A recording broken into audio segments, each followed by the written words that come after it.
교학사 역사교과서의 일선 고교 채택률이 0%에 가깝습니다. 교학사 교과서를 채택했다가 철회한 고등학교는 20곳이 넘습니다. 벼랑간, 이 고등학생들 역사교과서 문제가 우리 사회를 시끌시끌하게 만들고 있습니다. 오늘은 이 문제가 사실은 야마입니다. 왜 우리 모두가 지금 이 고등학교 역사교과서 문제에 이토록 관심을 가지게 된 걸까요? 논란이 되고 있는 부분들 짚겠습니다. 저희 방송 통해서 다뤄질 내용에 이의가 있으신 분들은 언제든 반론 기회를 활짝 열어놓겠습니다. 오늘 모신 분은 국회 헌정회가 구성한 역사 바로 세우기 특별위원회 위원장 맡고 계시는 박명환 전 국회의원입니다. 안녕하십니까? 오랜만입니다. 오늘 뭐 청송여고 교장선생님하고 인터뷰도 하려고 그랬고 저희가 여러 곳에 전화를 했는데 전부 부담스러운 것 같아요. 네, 우리 국회의원도 하셨지 않았습니까? 네, 지금 역사 바로 세우기에서 이 내용을 좀 제가 문제되는 부분도 좀 이야기를 하도록 하겠습니다. 이 교학서 교과서 혹시 해방 이후 현대사 부분 읽어보셨습니까? 저 전체 다 읽어봤어요. 다 읽어보셨습니까? 어떻습니까? 소감이요? 교학서 교과서. 교학서 교과서가 좌편향된 교과서의 대응 세력으로 나온 교과서인데, 네. 거기에도 상당한 문제점이 있어요. 교학사 교과서도 문제점이 있다. 우리 헌정의 우리 역사 바로 세우기 위원장님이 말씀하실 때 최근에 그 문제가 된 우리 그 위안부 문제만 해도 그 기술 자체가 아주 잘못돼 있어요. 우리가 좋아서 따라다닌 게 아니라 끌려다닌 건데 네. 그걸 뒤늦게 뭐 수정은 돼서 다양으로 생각하지만 그런 표현 하나하나가 아주 민족의 자존심을 짚어밟는 그 정말 역사 쓰는 사람들의 그 문제가 아주 심각하다는 걸 전 이번에 느꼈어요. 네, 그러니까 교학사 교과서도 우리 위원장이 볼 때 문제다 이 말이죠. 문제가 있습니다. 네. 전체적으로 문제. 전체가 네, 그러니까 지금 교학서 교과서 문제가 있으니까 채택률이 제로라는 거 아닙니까? 그거랑은 좀 별개입니까? 그런데요, 교학사 교과서를 물고 늘어지는 사람들이 소위 내미는 교과서가 제대로 됐느냐 하면 나머지 7종. 네. 그 7종을 옹호하는 세력도 문제가 교학사보다 2배, 3배, 10배 더 많다는 걸 또 우리 국민들이 잘 알아야 됩니다. 7종도 문제가 더 많다. 교학서 교과서도 문제가 있지만. 그렇습니다. 자, 교학서 교과서 문제, 소위 쟁점이 되는 부분 한 번씩 볼 수 있을까요? 저랑? 그렇습니다. 자, 위안부가 볼까요? 1944년 여자 정신근로령 발표 위에, 그러니까 쉽게 위안부입니다. 위안부 강제 동원이 단기간에 발생했던 사건으로 오해할 수 있도록 기술했다. 이 교학사에. 위안부가 원래 단기간이 아니지 않습니까? 중일전쟁 20년대 후반부터 위안부가 존재한 거 아니겠습니까? 그렇습니다. 오래된 역사인데. 오래된 역사인데 교학서에서 1944년에서 45년 단기간에 발생한 역사로. 자세히 보시면 교학사만 그런 게 아니에요. 딴 교과서도 그 비슷한 논리를 제기한 사람들이 많이 있어요. 그러니까 저런 쓸데없는 연도를 표시하는 게 아주 잘못된 거예요. 네, 이거 쓸데없는 내용, 이런 내용을 쓸 필요가 없는데. 전쟁 발발 이후에 이런 식으로 표현하면 되지. 네. 연도를 거기다 표시할 필요가 없는데 참으로 답답해요. 역사 쓰는 사람들이. 네, 연도를 저렇게까지 딱 정확히 할 필요가 없는데. 44년이라는 단어가 거기 들어갈 그 당시 일본 놈들이 엄청나게 수시로 했을 거 아닙니까? 우리가 지적도 했어요. 그건 잘못된 거고. 그 역사에는 그렇습니다. 꼭 써야 될 게 있고 쓰지 않으면 더 좋을 게 있고 그래요. 네. 예를 들면 독도를 실효적으로 우리가 지배하고 있다 이런 식으로 대부분 써놨는데 뭐하러 씁니까? 그거 잘못된 얘기예요. 쓰지 않아야 될 말을 왜 써요? 우리가. 독도는 당연히 우리 땅이고 뭐 실효적이라는 얘기를 또 뭐하러 합니까? 우리 거라고 얘기하면 끝나는 건데 그렇죠. 왜 우리 거란 얘기도 필요 없죠. 우리가 대한민국 제주도 우리 거라고 씁니까 거기다가? 그래서 이 역사를 쓰는 이들의 지침도 중요하지만 그분들의 수준이 상당히 문제가 있는 거다. 저는 그렇게 지적하고 싶습니다. 그러니까 독도를 실효적으로 지배한 이러면 논란이 되지 않습니까? 그럼 우리 땅이 아니란 얘기입니까? 실효적으로만 그 지배한다는 실효적 얘기입니까? 지배를 하고 있다라는 얘기는 쓸 필요가 없어요. 그렇죠. 우리 걸 우리가 가지고 우리 건데 있는데. 무슨 소리입니까, 그게? 일본도 생각고 열도 그럼 실효적으로 지배하고 그건 원래 옛날에 중국 땅이었지 그러니까 않습니까? 그런 거를 그렇게 개념하고 비슷해져 전반적으로 안 되죠. 고쳐다가 여기도 44년이라는 단어가 아무 필요도 없는 숫자가 올라가 있어요. 그러니까 이거 가지고 논란이 있는 거 아닙니까? 이 연도 때문에. 네. 그죠? 단기간에 했던 걸로. 괜히 그러니까 친일적인 교과서다. 이렇게 지금 평가를 받고 있는 거 아닙니까? 교학서가. 그래서 지금 여러 가지 신원불명의 사람들로부터 전화도 받고 있는 거죠. 지금 교학서에 논란이 된 문제만 제가 보겠습니다. 반민특위 해상 과정에서 공산 세력의 소탕에 경찰의 행동을 묵인했다. 이거 어떻게 보십니까? 이승만 대통령이 공산 세력의 소탕에 경찰의 행동을 그 당시에는 공산 세력 당연히 소탕할 수밖에 없었던 시대적 상황이었는데요.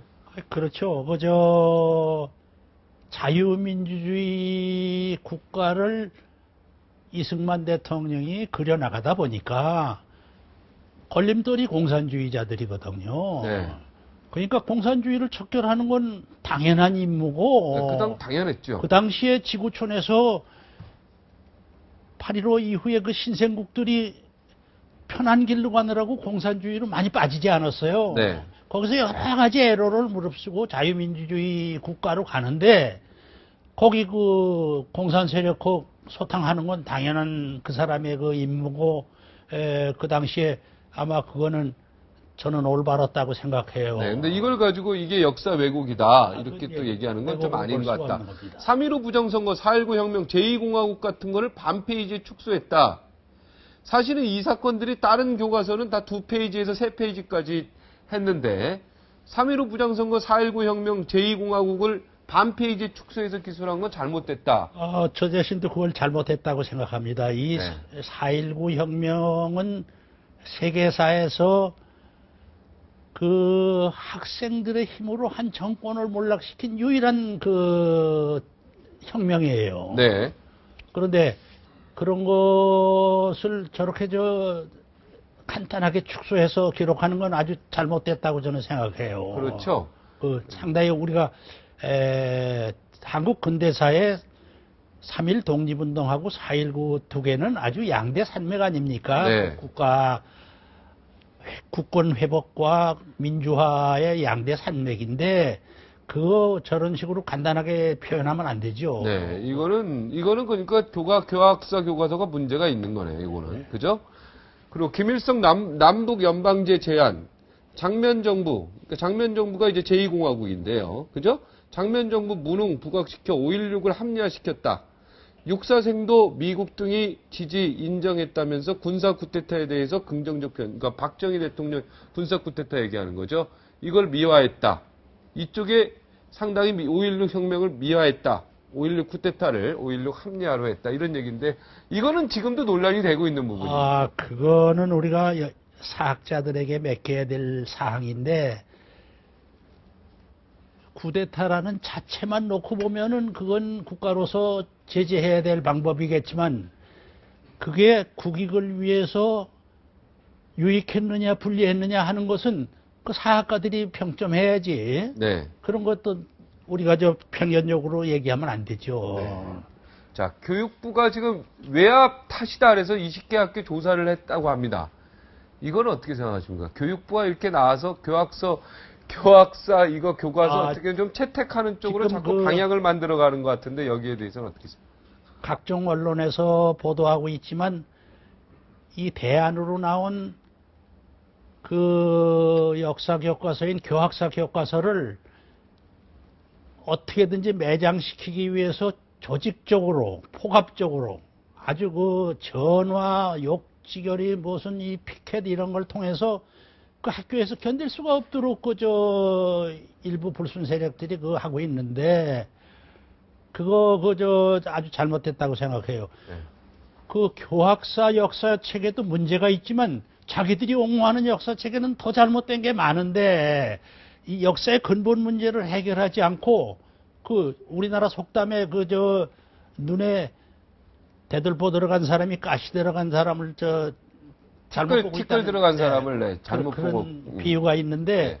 이거 역사 근본적으로 아주 새로운 출발로 이거 해야지 이거 이런 식으로 나가면 안 돼요. 네, 어떻게 새로운 출발로 해야 됩니까? 그래서 해결 우리 방안이 뭡니까? 헌정회는 저 오랜 정치 경륜을 가진 이들이 수천 명이 모여 있는 단체인데 여기는 뭐 성분이 오른쪽에 있던 사람도 있고 왼쪽에 있던 사람도 있고 시골에 있는 사람도 있고 서울에 있는 사람도 있고 여러 가지 성향의 사람들이 모여 있는 사람이기 때문에 그 정치 경륜을 다 혼합해서 우리가 좀 뜻을 모았는데 이 국어하고 역사 교과서만은 옛날부터 국정이었었고 다시 국정으로 가야 된다는 겁니다. 이게 중간에 노무현 정권 시절에 거민정으로 바뀌었는데요.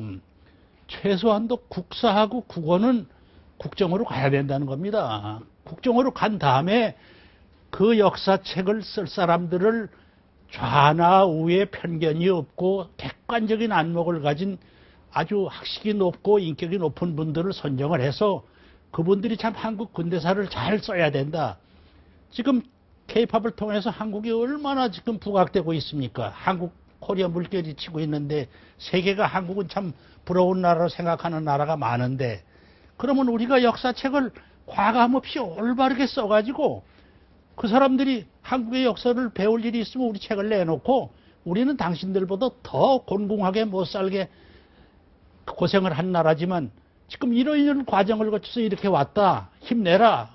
우리가 오른손으로 잡아주겠다 하고 그 사람들 다 우리 세계 지도급 국가로 우리가 끌어올리는데 앞장을 서야 되는 거 아닙니까? 네, 위원장님 그런데 선진 민주주의 국가에서는 국정교과서가 역사가 없다라는 거 혹시 아십니까? 전부 다 이제 거민정으로 선택할 수 있도록 하지 선진 민주주의 국가에서는 제가 알기로 근데 이렇게 교과서 하나를 역사를 딱 정해놓고 이것만 해라 이런 나라는 없다고 제가 알고 있는데요. 여기에 대해서는 그렇지 어떻게 않습니다. 선진국도 국가의 기강을 잡는 기간에는 전부 중요한 교육은 국가가 관장했던데 이제는 놔줄 때가 됐다고 우리가 지금 45년에 해방돼가지고 48년에 건국해가지고 불과 지금 몇 년의 역사를 가지고 있는데 말이죠. 사회가 이렇게 혼돈이 나 있는데 이 국어하고 역사는 국가가 관장을 해야지. 그래서 참 사심없이 이 역사를 써나가야 합니다. 네, 그러니까 아직은 우리는 때가 아니다. 거민정할 때가 아니다. 여러 가지 8개의 종류로 해가지고 아직은 선택할 때가 아니다. 우리는 아직 선진민주주의까지는 지금 가기 전이다. 이렇게 보시는 거죠.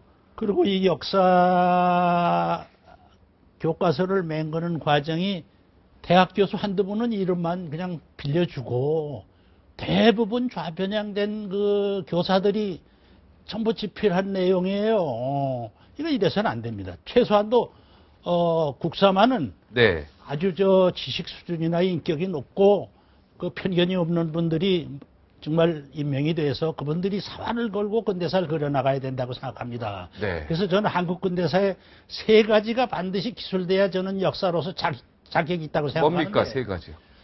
그 1948년에 우리가 대한민국을 세울 때 그때 편하게 가느라고 정말 다른 나라 따라서 우리가 사회민주주의나 공산주의를 채택했으면 어떻게 될 뻔했어요. 지금 다 폐기되는데 공산주의가. 그래도 어려운 가운데서도 제도적으로 지도자가 끌고 나가기 제일 어려운 게 자유민주주의 아닙니까?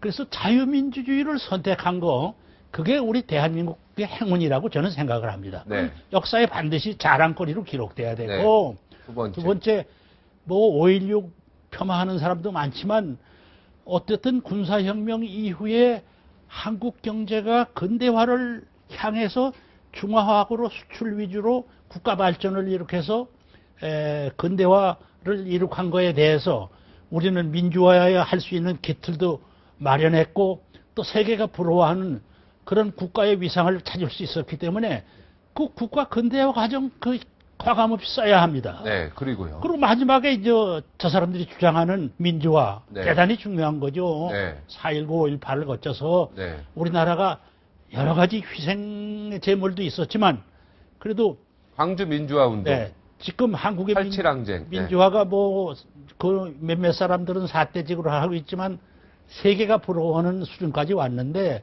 정권이 야당으로도 건너가고 야당으로도 건너오고 이런 순환이 있지 않습니까? 미국 같은 그 민주주의 선진 국가에서도 지금 여성 대통령이 선출이 안 되는데 우리나라 그 여성이 지금 대통령 하고 있는 거 아니에요? 네. 그러면 우리나라 민주화가 고장났다는 말은 그건 편견이라고 나는 생각하는데, 그 우리나라 역사책에 반드시 지가 말씀드린 그 세 가지 자유민주주의 선택한 거, 근대화된 거, 또 민주화된 거, 이걸 아주 여과 없이 골고루 좀 써서 네. 자랑스러운 역사책을 만들어야 될 것 같아요. 네. 그래서 학생들에게 그걸 가르치면서 우리는 이런 과정에서 이런 일궈냈다라는 자긍심을 느끼게 하고 애국심을 북돋아줘야지. 그걸 편견을 가진 사람들의 역사 가르침으로 가는 안 된다고 생각합니다. 네.